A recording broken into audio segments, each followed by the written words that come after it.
present God, as the Bible says in Romans in chapter 11. The word behold, behold, behold always means look carefully.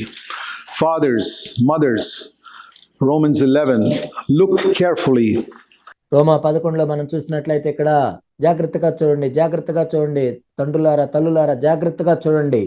In verse 22, Romans 11:22, what should we look carefully at? రోమా 11:22 దేన్ని మనం జాగ్రత్తగా చూడాలి అంటే the kindness of God, one side of God, and the severity of God, the other side of God. దేవుని యొక్క అనుగ్రహము ఒక పక్క, దేవుని యొక్క కాఠిన్యము మరొక పక్క. A balanced understanding of God, look carefully at his kindness and look carefully at his severity. దేవుని సమతుల్యంగా మనం అర్థం చేసుకోవాలంటే దేవుని యొక్క అనుగ్రహాన్ని మనం అర్థం చేసుకోవాలి, దేవుని యొక్క కాఠిన్యమును అర్థం చేసుకోవాలి. If you want to be a good father and a good mother, be kind and be severe. నీవు ఒక మంచి తల్లిగా తండ్రిగా ఉండాలంటే నీవు దయ కలిగి ఉండాలి, కాఠిన్యము కలిగి ఉండాలి. That is the balanced picture of God. అది దేవుని యొక్క సమతుల్యమైన చిత్రము. Or, John 1:14. It says in John 1:14 that the glory of God was seen in Jesus Christ, not just full of grace. No. It's balanced. John 1:14, full of grace and truth. యోహాను 1:14లో చూసినట్లయితే యేసుక్రీస్తు ప్రభువునందు దేవుని యొక్క మహిమ కేవలం కృప మాత్రమే కాదు కానీ కృపా సత్య సంపూర్ణుడు, కృపా సత్యము రెండు సమతుల్యంగా ఉన్నాయి. Kindness and severity.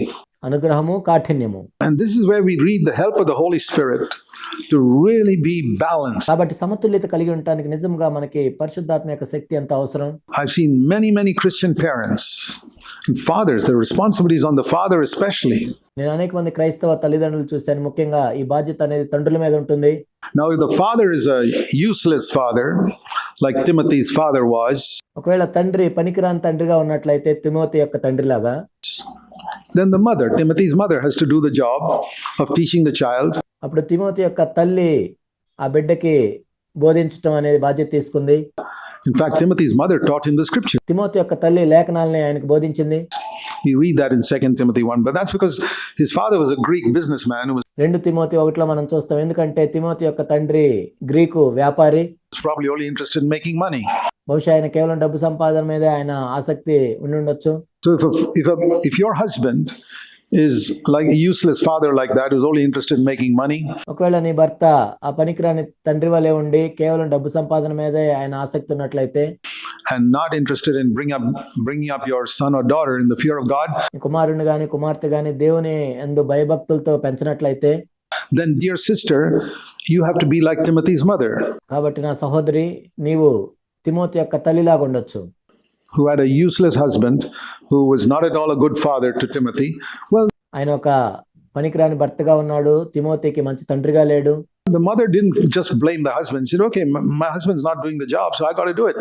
అప్పుడు ఆ తల్లి నేరారోపణ చేయలేదు కానీ, సరే నా భర్త సరిగా ఈ విషయంలో చేయటం లేదు, I mean, think if your husband is paralyzed కాబట్టి ఈ పని నేను చేస్తాను. చూడండి, ఒక పక్షవాతం వచ్చిన భర్త ఉన్నాడు అనుకోండి and can't go to work, maybe you have to go to work అప్పుడు ఆ వ్యక్తి ఉద్యోగానికి వెళ్ళలేడు, కాబట్టి నీవు ఉద్యోగానికి వెళ్ళాలి to earn the living for the home. Think of it like that.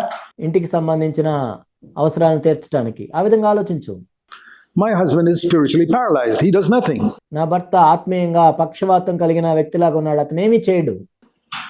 He's only thinking about himself. He doesn't care about the discipline and the instruction of my children. తన గురించే తాను ఆలోచిస్తూ ఉన్నాడు. నా బిడ్డకు బోధించడం కానీ శిక్షించడం కానీ ఆయన ఏం చేయట్లేదు. You mother, you must do the job then. అప్పుడు తల్లిగా నువ్వు చేయాలి ఆ పని, and without complaining against you. ఎటువంటి ఫిర్యాదు లేకుండా ఆ విధంగా చేయాలి. I don't think Timothy's mother spent her time complaining about how useless her husband was. She just did the job. Timothy యొక్క తల్లి తన భర్త ఏ పని చేయకుండా ఎలా ఉన్నాడు, ఇలాంటి విషయాల్లో పనికి రాకుండా ఉన్నాడని ఆమె ఫిర్యాదు చేయలేదు, కానీ తను చేయవలసిన పని తను చేసింది. Okay, my husband doesn't do it, then I do it. సరే, నా భర్త చేయటం లేదు కాబట్టి నేను చేస్తాను అని చెప్పింది.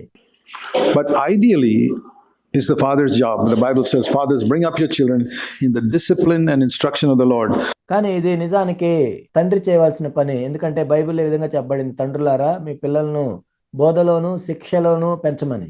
And one of the most important instructions that we have to give to our children is walking in the light. మన పిల్లలకి మనం ఇవ్వాల్సిన అత్యంత ప్రాముఖ్యమైన బోధ ఏంటంటే వెలుగులో నడవటం. Fellowship with God is through walking in the light. దేవునితో సహవాసం చేయటమే నిజంగా వెలుగులో నడవటం అంటే. And I believe that's how we must teach our children. ఆ విధంగా మన పిల్లలకు మనం బోధించాలి. And one of the most important things in that is truthfulness. అందులో ప్రాముఖ్యమైనది ఏంటంటే యథార్థంగా ఉండటం, ఎల్లప్పుడూ సత్యమనే చెప్పటం. The glory of God is seen full of grace and truth. దేవుని యొక్క మహిమ కృపలోను సత్యంలోను ఉంది. The two most important things that I cared for in bringing up my own children was, one, నా పిల్లల్ని నేను పెంచుతున్నప్పుడు నేను చూసిన రెండు విషయాలు ఏంటంటే, respect and obedience to parents, and second, always speak the truth. ఒకటేమో తల్లిదండ్రులను గౌరవించి విధేయత చూపించడం, రెండోదంటే ఎల్లప్పుడూ సత్యమనే చెప్పటం. I don't care if you've damaged the most valuable thing in the house. ఇంట్లో అత్యంత విలువైన వస్తువుని వాళ్ళు పగలగొట్టినా పర్వాలేదు, Tell me the truth. కానీ సత్యం చెప్పు నాకు. I won't punish you. We all make accidents. We all make mistakes. నేను శిక్షించను, మనందరం తప్పులు చేస్తాము, But don't ever tell me a lie. కానీ నాకు ఎప్పుడు అబద్ధం మాత్రం చెప్పొద్దు. I was very strict. I know times when I've sat with some of my children and sat for a long time. Say, you're going to tell me the truth here. ఎందుకంటే ఇది ఎంతో ప్రాముఖ్యమైనది. నాకు గుర్తుంది, నా పిల్లలతో నేను చాలాసేపు కూర్చొని కూడా నువ్వు ఈ విషయంలో సత్యం చెప్తావా లేదా అని నేను అడిగాను. I'm not going to let you go till you speak the truth. నువ్వు నాతో సత్యం చెప్పేదాకా నిన్ను విడిచిపెట్టను. It's very, very important to teach our children to speak the truth, మన పిల్లలు ఎప్పుడు సత్యం చెప్పాలని మనకి నేర్పించడం అనేది ఎంతో ప్రాముఖ్యమైన విషయం. because lying is there in our children from birth. ఎందుకంటే అబద్ధం చెప్పటం అనేది పిల్లల్లో పుట్టినప్పటి నుంచే వస్తుంది. What's that verse? Let me see if I can remember it. It's in Psalm 58, I think. కీర్తనలు 58. Yeah, Psalm 58, verse 3, where it says that from birth, the last part of verse 3, they go astray, telling lies. కీర్తనలు 58:3, పుట్టిన తోడనే అబద్ధములాడుచు తప్పిపోవుదురు. What's the one thing that right from birth they go astray, telling lies? పుట్టినప్పటి నుంచి వాళ్ళు తప్పిపోయే విషయం ఏంటంటే అబద్ధాలు చెప్పటం. You see that baby crying as if he's in a terrible pain. చూడండి, ఒక చిన్న బిడ్డ ఏం చేస్తాడంటే ఏదో పెద్ద నొప్పి వచ్చినట్లుగా బాగా ఏడుస్తుంటాడు. He never wanted to, it wasn't no pain at all, he just wanted to be picked up. మనం ఎత్తుకున్న వెంటనే ఏడుపు మానేస్తారు. It was a lie. It was an absolute lie. నిజానికి వాళ్ళకి నొప్పి ఉండదు, కానీ ఎత్తుకోవాలని అదొక అబద్ధం. ఇది అబద్ధం. From birth they go astray, telling lies. పుట్టినప్పటి నుంచే వాళ్ళు అబద్ధములాడుతూ తప్పిపోతుంటారు. That is the one thing we have to eliminate from our children, this untruthfulness. మన పిల్లల నుండి దాన్ని తొలగించి వేయాలి, అబద్ధములాడటం. We must never punish our children for speaking the truth. We must reward them. సత్యం చెప్పినందుకు మనం ఎప్పుడు కూడా వాళ్ళని శిక్షించకూడదు. వాళ్ళు సత్యం చెప్పినందుకు మనం వాళ్ళకి ప్రతిఫలాన్ని ఇవ్వాలి, బహుమానాన్ని ఇవ్వాలి. For speaking the truth. It doesn't matter what they did wrong. Nothing is as serious. Nothing broken in your house or lost. వాళ్ళు ఏ తప్పు చేసినా పర్వాలేదు. మీ ఇంట్లో వాళ్ళు ఏది పగలగొట్టినా, ఏది పోగొట్టినా, ఏది అంత విలువైంది కాదు. Nothing is as serious as telling lies.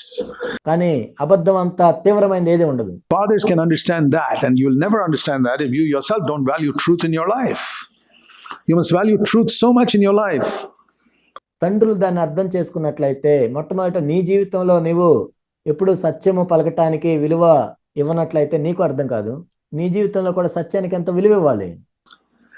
So, dear brothers and sisters, it's so important for us to bring up our children in this day and age where there's so much of evil. కాబట్టి నా ప్రియ సహోదరి సహోదరులారా, ఎంతో ఈ దుష్ట యుగంలో మనం ఉన్నాము. ఇప్పుడు పిల్లల్ని పెంచడం అనేది ఎంతో ప్రాముఖ్యమైన విషయం. And if you give them a good foundation in all the years that they are in your home, మీ ఇంట్లో ఉన్నప్పుడే మీరు ఒక మంచి పునాదిని వేసినట్లయితే they'll be able to go out into the world, and even if they have little rumblings and fluctuations in their life, they'll వాళ్ళు ఈ లోకంలోనికి వెళ్ళిన తర్వాత కొన్ని హెచ్చు తగ్గులు ఉన్నప్పటికీ finally become steady. వాళ్ళ జీవితంలో కొన్ని హెచ్చు తగ్గుల ద్వారా వెళ్ళవలసి వచ్చినా వాళ్ళు స్థిరపడతారు. And if any of you have grown up children who are going astray, don't give up. ఒకవేళ ఎదిగిన పిల్లవాళ్ళు ఉండి దారి తొలగిపోతున్నట్లయితే మీరు విడిచిపెట్టొద్దు. Praying for them. Pray for them. I've often told parents whose teenage children are around the world gone astray, I say, వాళ్ళ కోసం ప్రార్థించే విషయాన్ని మీరు విడిచిపెట్టొద్దు. నేను అనేక మంది తల్లిదండ్రులకు చెప్తూ ఉంటాను, వాళ్ళ టీనేజ్ పిల్లలు లోకంలోనికి దారి తొలగిపోయినప్పుడు నేను ఈ విధంగా చెప్తూ ఉంటాను. Pray for them, husband and wife. Will you promise me that every day you will kneel down and spend at least 5 minutes భార్యాభర్తలు మీరు మోకాళ్ళలోని ఇద్దరు కనీసం వారి గురించి 5 నిమిషాలైనా ప్రార్థన చేస్తామని నాకు చెప్తారా? praying for your child by name? వాళ్ళ పేరు పెట్టి ప్రార్థన చేయటం.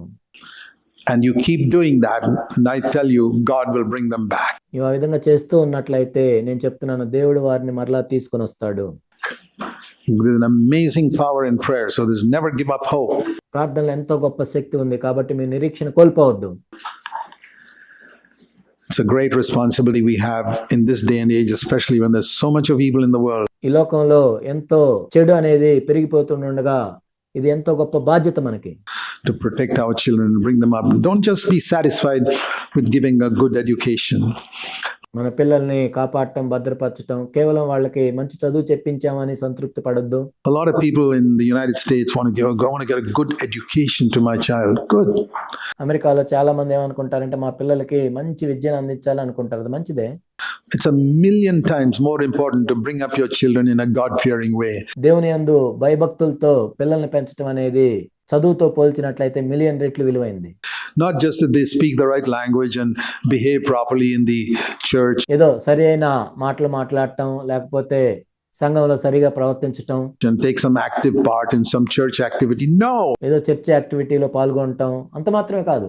But deep down in their heart that they want to live for the glory of God. వాళ్ళ హృదయాంతరంగాల్లో దేవుని మహిమ కోసం మేము జీవించాలనేది ఉండాలి. And the name of Jesus Christ. That's what we should put into their heart. And యేసుక్రీస్తు ప్రభు యొక్క నామాన్ని మహింపరచాలని వారికి ఉండాలి. వాళ్ళ హృదయాలు అది పెట్టాలి మనం. if they don't see the parents seeking the glory of God in everything, they will not follow that, no matter how much you teach them. తల్లిదండ్రులే దేవుని మహిమ కోసం జీవించకుండా ఉన్నట్లయితే నువ్వు వాళ్ళకి ఎంత బోధించినా వాళ్ళు చూడలేరు దాన్ని. So it all begins with parents who say, I'm going to seek the glory of God in everything in my life. కాబట్టి ఇది తల్లిదండ్రులతోనే ప్రారంభం అవుతుంది. నేను చేసే ప్రతిదీ కూడా దేవుని మహిమ కోసమే చేస్తాను అని ప్రారంభించాలి. The moral authority to tell my children to seek the glory of God.